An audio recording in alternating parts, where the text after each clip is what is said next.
蓝还试图叫醒错过站点的女孩，正当他按下停车按钮时，背包里的东西意外洒落一地。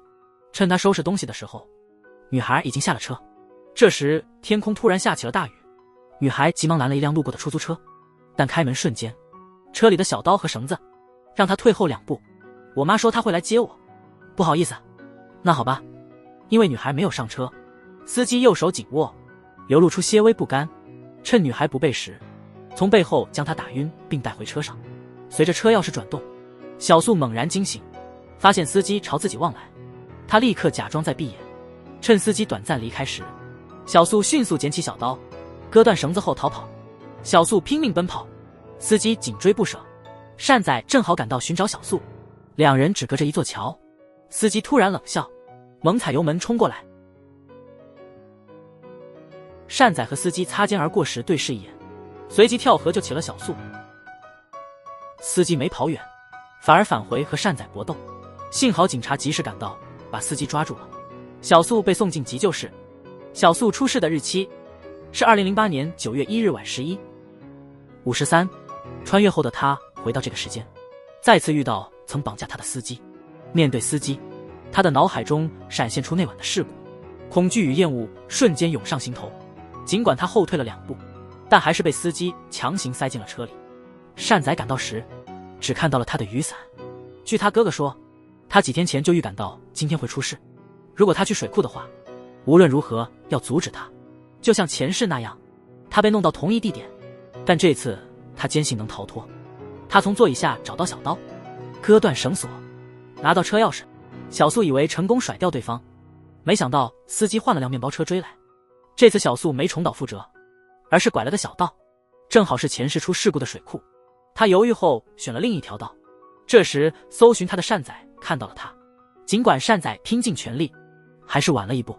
小素累得倒地，只能眼睁睁看着重演。难道我只能认命？他活了下来，再次穿越时空。23年的他回到了原来的身体。08年的小素看着善仔问道，你是谁啊？23年的小素改变了命运，他不仅没有残废，还成功进入了之前拒绝他的电影公司。他掏出手机搜寻善仔的消息，发现他还活着，他泪流满面。他回想起与善仔约在汉江大桥见面，却发现已是12:05。他拼尽全力跑向约定地点，却没看到善仔。他以为他去取以前埋下的东西，可当他赶到埋藏地点后，却发现08年的建筑竟消失了。小素没多想，直接去了善仔家。正当他沉浸在思念中时，一个穿着和他同款羽绒服的女孩突然出现，被善仔发现后逃跑，结果从他面前跑过，让他捡起掉的粉丝牌，被误以为闯入者。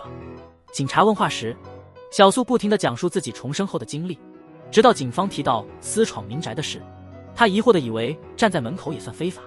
因为小素牵涉其中，善仔也放弃参演，公司计划的电影同样被取消。当小素回到家，发现家里的布局已全然不同。这一刻，他终于确认命运已被彻底改变。他突然记起那块曾经属于善仔的手表，尽管他找了好几次，却始终未能找到。当初他以为自己不再需要它，但实际上，那块手表还蕴含着穿越时空的机会。第二天，小素重生后，惊喜地发现自己居然有辆车。正当他兴奋地开车去公司时，却被公司代表叫到面前，误会是一场风波由他引起的。代表请小素在即将见善仔时，劝他参演电影。正等善仔来时，贤珠来电话说快要生了。小素思量后，决定不等了，去医院。没想到刚出门就遇到下车的善仔，因视线挡住，小素没认出他，而善仔同样没认出小素，但他的经理认出了他。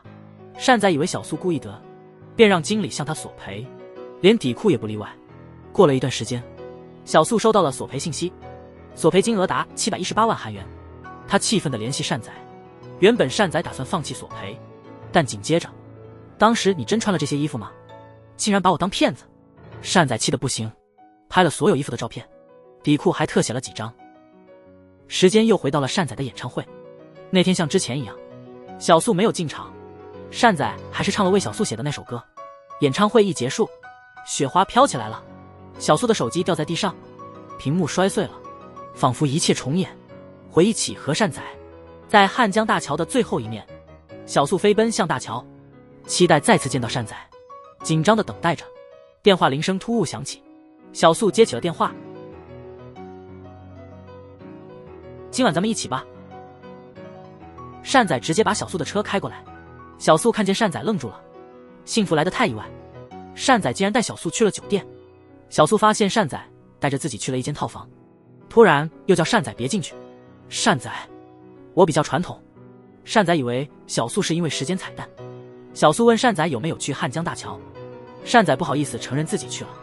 小素说自己也没去，因为自己的愿望已经实现了。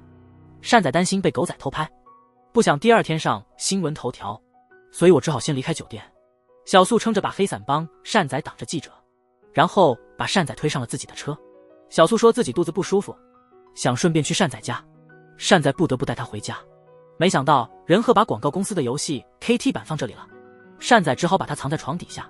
妈妈打电话来说家里水管冻裂了，只好去哥哥家住。小素却说自己今晚不回家。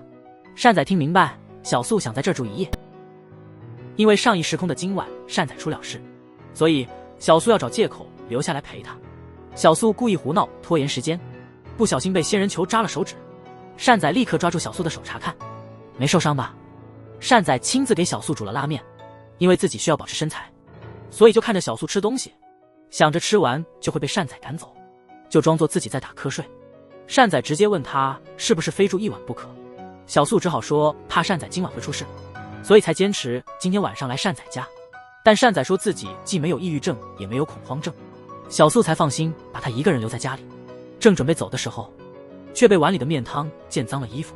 善宰拿出自己的衣服给小素换上，却忘记把蛋放在了床头柜上。他不想让小素知道自己挖了那个彩蛋，于是急忙用被子盖住了他，却忘了床上藏着游戏美女的事。小素进来正好看到，以为善宰有这种癖好。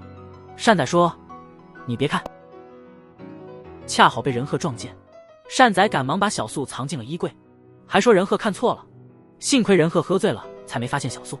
原来这些年善宰都在情网中挣扎，因为那个时间线的小素根本不爱善宰，而善宰对小素始终情深不移，所以善宰常常喝得酩酊大醉。幸好有仁鹤这个好兄弟照顾他。善宰听不下去仁鹤继续发疯，只好把他丢进浴缸。小素却在这时看到了那个时间彩蛋，善宰这才承认提前去挖了出来。2023年1月1号那天，自己也去了汉江大桥。小素看到善宰闷闷不乐的样子，只好说自己那天也去了大桥，只是和善宰错过了时间。善宰才知道自己并不是单相思，我也喜欢过你，也很想你，谢谢你送我回来，再见了。善宰赶紧跑上楼梯，在小素家门前停下，问他是否还喜欢自己。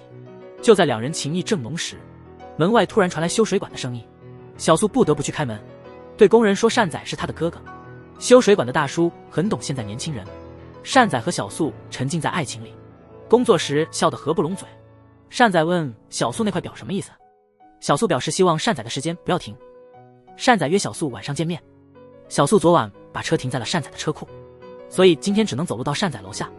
要打电话时才发现忘记开机，打给善宰没人接，于是小素去车库找车，刚上车就看到一个戴帽子的人开车挡在了前面。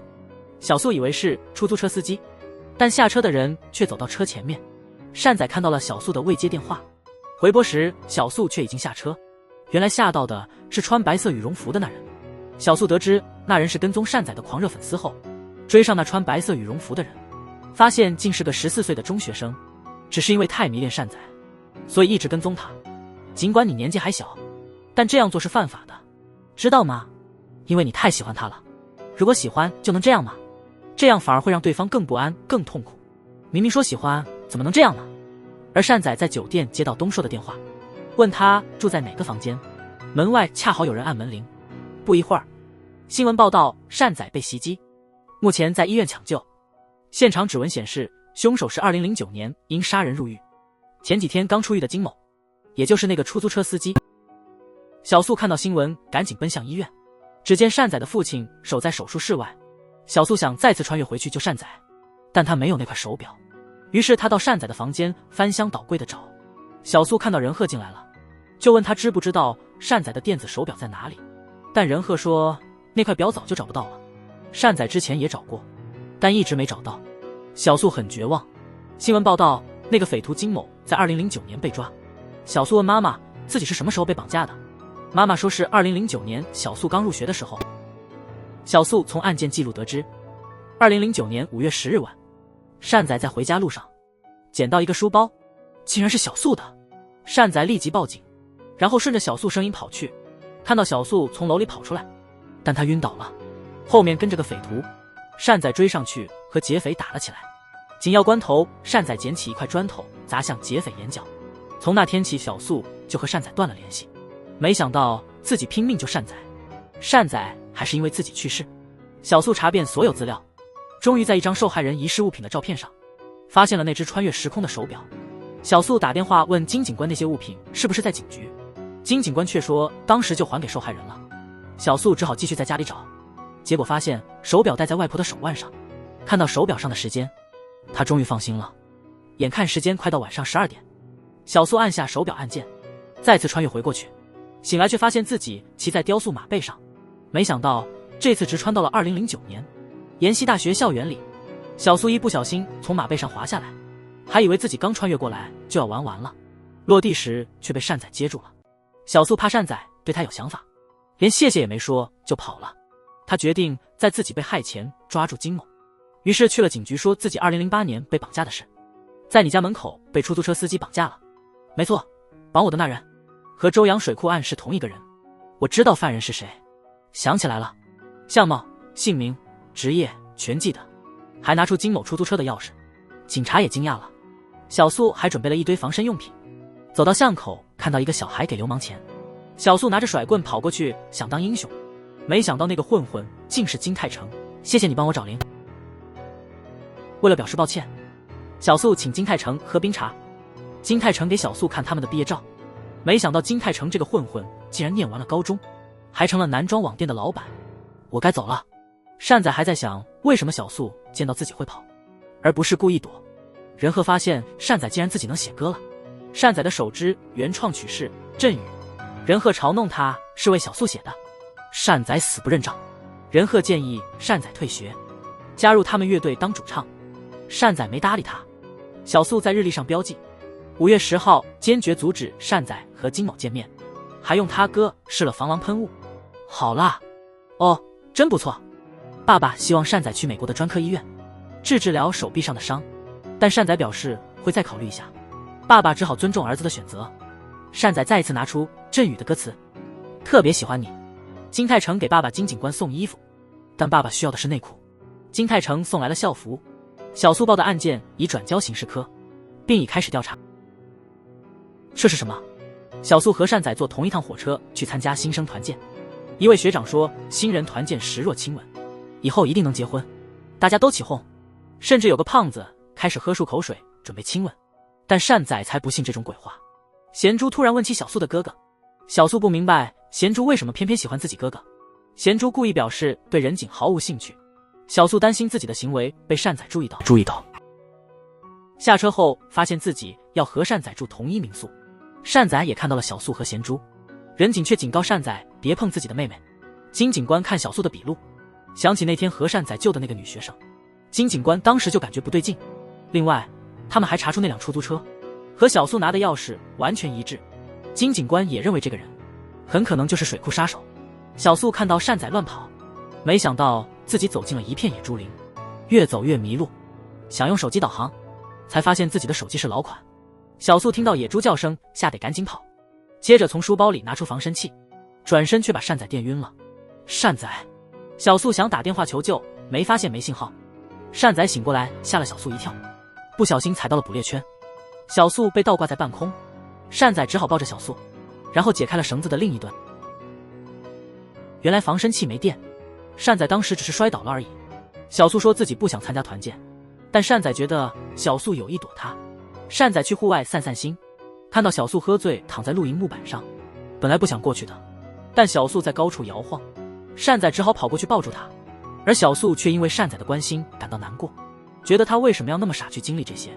虽然善仔不明白小素在说啥，但善仔还是默默陪在他身边。团建结束后，善仔回了宿舍，任鹤想让善仔用那首阵雨去参加选秀，善仔却问仁鹤有没有把这歌给别人听过。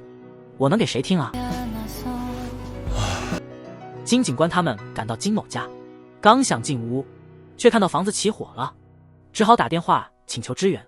原来金某发现了他们，所以故意放火销毁证据。我打电话来是想问案子查得怎么样了。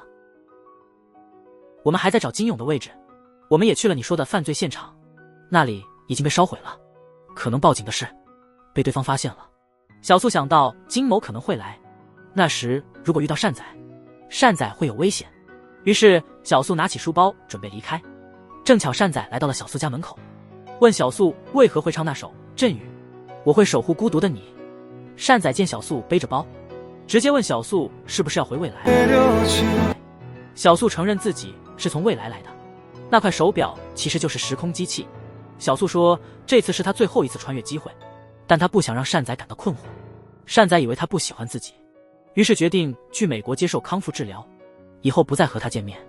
金警官让小素去警局录口供，因为他们在烧毁的房子里发现了和水库受害者一致的 DNA， 并且已发布了金某的通缉令。小素说那天金某绑架他，他逃跑时特意拿走了车钥匙，所以金某才换了小货车追。他说车牌号记不清了。金警官让小素在照片上认车，小素一眼就认出那辆白色货车。选修课上，小素看到善仔和多惠坐一起，多惠还故意往善仔手上涂护手霜。你手真大，男生可能觉得这样很可爱，馋你。小素和贤珠去酒吧喝酒，没想到善仔和多惠也在。仁鹤发消息让善仔去美国前一起去参加那个选秀节目，善仔却问为何要去。贤珠喝醉了趴着睡，小素想送他回家，不小心把钱包里的硬币撒了，其中一枚滚到善仔的桌下。小素捡起硬币当想道歉，抬头一看竟是善仔和多惠。多惠直接向善仔表白，还突然吻了上去。幸好哼酒他们进来了，多惠才尴尬地转开脸。偏偏这时小素的手机响了，他只好抱着垃圾桶跑出去。善仔听到贤珠喊他的名字，才知道跑出去的是小素。哼酒说小素一定是吃醋了，因为看到善仔和多惠接吻。善仔说多惠没亲到他，但小素在乎善仔才躲桌子下，估计他现在醋劲十足。小素被善仔气得在家跟哥哥喝酒，哥哥说自己忘不掉贤珠，小素说不该随便被亲，哥哥说不愿被亲，小素声音特别大，回家的善仔听得一清二楚。善仔还捡到小素丢下的鞋子，是你吧？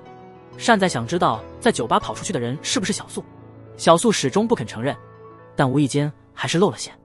善仔说不管小素来自哪个时空，自己都会一直对她好，还问她在别的时空喜欢过自己吗？没有。金泰成带着花去学校找小素，正巧被善仔看见。小素自作多情地说自己不会接受金泰成。金泰成说花是别人送的，来学校只是为了取小素的校服。小素才知道金泰成是金警官的儿子。金泰成还说他爸很厉害，相信不久就能抓到歹徒。小素想让金泰成把未来的事告诉金警官，但一提未来时间就会暂停。小素只能让金泰成简要说一句别管小素，保护善仔。金泰成还是不理解小素为何不自己说，小素只好承认自己是穿越者。善仔练歌时想到小素哼的几句，既然仁鹤没告诉小素歌词，小素怎么会知道阵雨的歌词呢？善仔在回家路上接到爸爸的电话，爸爸让他赶紧申请休学，因为美国那边时间已经定好了。善仔突然看到小素的外婆拿着盆子匆匆忙忙，原来小素家的屋顶漏水了。你怎么现在才回来？金泰成自告奋勇要代替小素的妈妈。善仔和金泰成就站在那，你看我，我看你。为了显摆本事，他们开始单手举盆，还聊起衣袖炫肌肉。两人斗了整整3个小时，最后竟打了起来。小素赶紧拿了大盆跑下来，善仔和金泰成已经把房间里的电杠弄断了，电线在半空中冒火花。小素看见他们还在打架，赶紧跑上楼关电闸。还好电线掉下来时，电源被小素切断了。小素的妈妈本想请2个同学吃宵夜，但因为时间太晚，只能让他们早点回家。妈妈还担心金泰成回家时没公交车，只能让金泰成暂住在小素家。善仔担心金泰成对小素不轨，只好让金泰成住到自己家。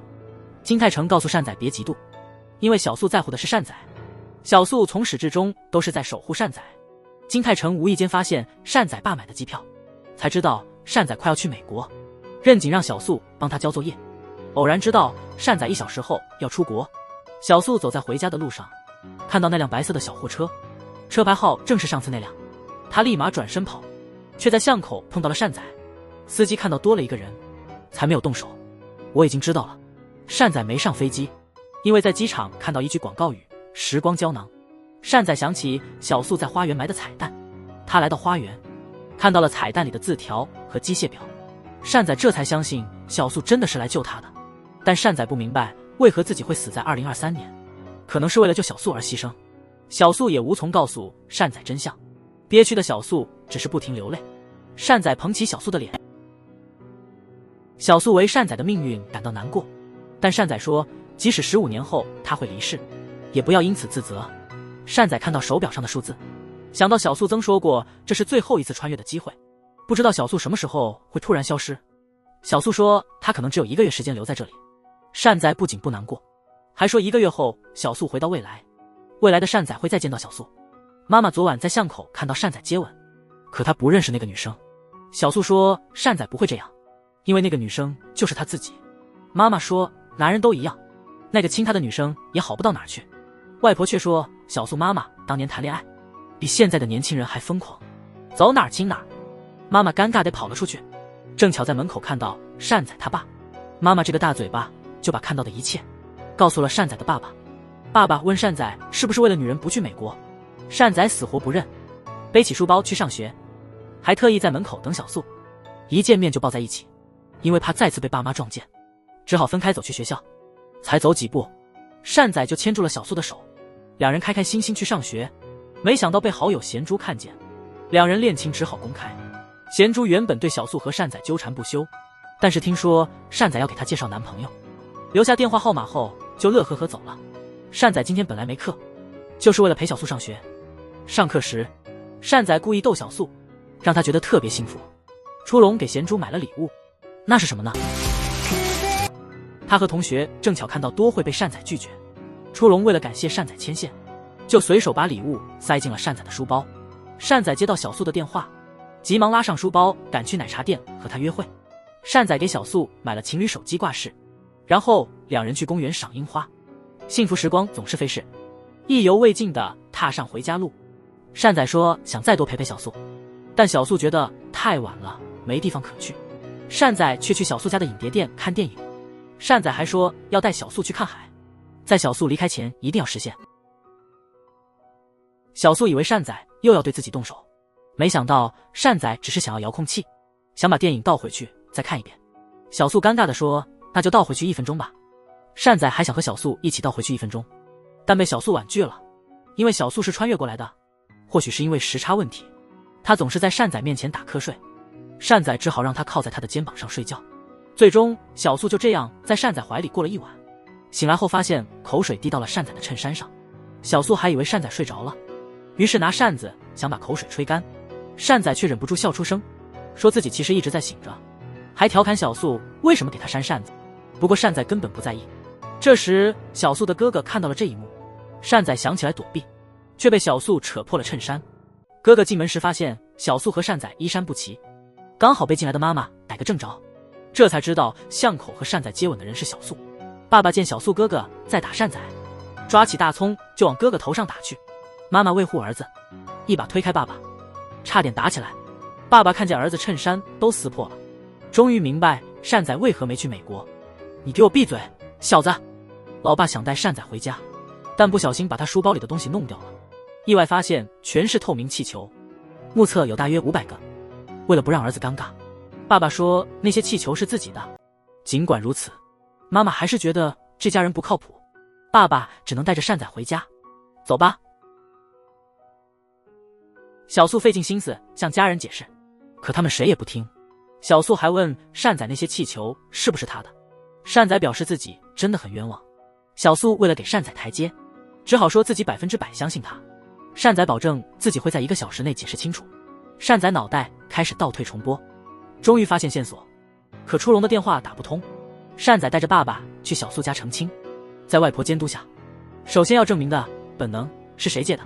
善仔说是他借，但没看过，因为家里 DVD 坏了。当时小素太漂亮，他手一抖就拿了那盘本能。外婆问为什么大早上就脱衣服，小素解释说是想帮善仔擦衣服，不小心弄破了。外婆又问书包里为什么有这么多气球，善仔说那些气球不是他的，是他一个同学的。全家人都不想再听的时候，初龙赶到说那些气球是他的。我如释重负。金警官从监控录像找到了金某的货车，还查到金某曾打电话给一个饲料厂，金某曾经营非法屠宰场，作案时经常使用动物麻醉剂。金泰成把他爸查到的线索告诉了小素，这让小素感到不安。金泰成认为应该早告诉家人，但小素说告诉家人也没用，如果金某真想害他，不管躲哪儿都躲不掉。善仔听说小素要请金泰成吃饭，为了秀和小素的关系，善仔主动请金泰成吃饭，他还说小素是他女朋友了，没事别找小素见面。善仔一会儿说要走，一会儿又和金泰成喝醉了，两人喝多后抱着睡了一晚，醒来发现抱着的是金泰成，原来是在仁鹤家。仁鹤还拍了很多他们的亲密照，善仔删了半天也没删完。善仔从金泰成那得知警察在抓金某，没想到将来害自己的就是金某。金某又到了一家兽药店，打开柜子拿出一瓶麻醉剂，准备对小素下手时，被金警官抓个正着。金警官告诉了小素，小素心里一块石头终于落了地。金警官因抓金某受伤了，被救护车送到医院。金泰成赶到医院看爸爸，却只见病床上的工牌和血衣，他以为爸爸出事了，没想到爸爸只是轻微骨折。你以为我死了才哭的吧？善仔和小素看到了新闻，金某再度从警方手中逃脱，善仔的命运依旧没有改变。周阳水库命案嫌犯金永珠，小素让金警官5月10号那天来他家附近埋伏，因为他打算把金某引到这儿来。金警官觉得这样太危险，但小素已经决意如此。善仔听到他们的对话，独自去了小素说的地方。善仔不想让小素因为他受伤。小素，你可能有危险，我怎么能不管你？因为小素今天临时取消了课程，他的书太重了，善仔只好帮他把书带回家。进门第一件事就是先检查门锁是否安全，正好小素的家人不在，善仔顺便去了他的房间看了看，结果发现房间乱得跟鸡窝一样，善仔的注意力却放在窗户上，还嘱咐小素晚上睡觉一定要锁好门窗。接着检查了小素之前买的电击棒，确定有电之后，让小素晚上把东西放在枕头底下。善仔担心小素出意外，他每天晚上都睡不踏实。他打开窗户望向小素的房间，看了眼手机，已经是5月4号了，还有1周金某才会出现。善仔和小素去了仁鹤的家，却发现仁鹤的房间意外的整洁。善仔看到沙发上躺着一个人，掀开被子发现是金泰成。由于仁鹤搬走了，金泰成才把这地方改成了自己的工作室。之前网上有人把仁鹤的表演剪辑成搞笑视频，放到短视频平台上。仁鹤看到被恶搞受不了打击，于是解散了乐队。善仔想去找白仁鹤，却不知道他的老家在哪儿。小素从未来的记忆中想到了白仁鹤的老家，于是金泰成决定开着自己的小蜗牛车出发，送善仔和小素去找仁鹤。开了半天还没出城，连拖拉机都比他们快。好在他们在海边碰到了仁鹤，仁鹤正慢慢走向大海，3个人下车去救仁鹤，但是金泰成忘了把车挂在 P 档，车子一直往前滑行，大家都没发现。仁鹤其实只是想拿那个救生圈。小素回头才看到金泰成的小车泡水了。金泰成看到心爱的小蜗牛受伤，痛苦到几乎想跳海。巧的是，仁鹤的老家在海边，每天都有新鲜的海鲜可以吃。金泰成就坐在海滩上的石头上，看着他的小蜗牛。4个大傻瓜开心的一起吃冰棍。小素回去时发现手机丢了，可能是在追羊的时候掉的。善仔想陪小素一起找手机，路过一家3元超市时，小素觉得这地方眼熟，但回忆不起具体细节。善仔让小素在树林等他，自己独自去找手机。善仔拿着手机喊小素时，却发现小素不见了。原来小素糊里糊涂上了山顶。善仔回到海边，得知仁鹤他们上了船，准备出海钓小章鱼。小素本来想去，但善仔担心危险没让小素去。没想到金泰成这么大人还晕船，被仁鹤强行拉下水。不行，家里只剩善仔和小素。小素想回房睡觉，善仔却想着怎么和小素一起，于是说乡下或许有鬼。小素说他一点也不害怕。善仔装作被鬼吓到，直接冲进了小素的房间。小素看穿了善仔的意图，抱着枕头准备去外面睡，善仔却拦住不让他走，于是2人就睡在同一个房间里。小素睁开眼，想看看善仔是否睡着，还忍不住摸了摸他。善仔当然也没睡着，一把握住小素的手，还说小素全身都是他的，索性一起睡了。小素说他今晚要走，让善仔不要伤心，但善仔早已红了眼眶。两人乘火车准备离开，小素醒来，假装恢复了正常，不顾善仔阻拦跑下车。善仔以为小素已经回到未来了，暂时无法接受这个事实。小素突然感觉金某的目标成了自己，为了不让善仔为自己付出，小素才选择这种方式和善仔分开。我的命运我自己掌握，求求这次别来了。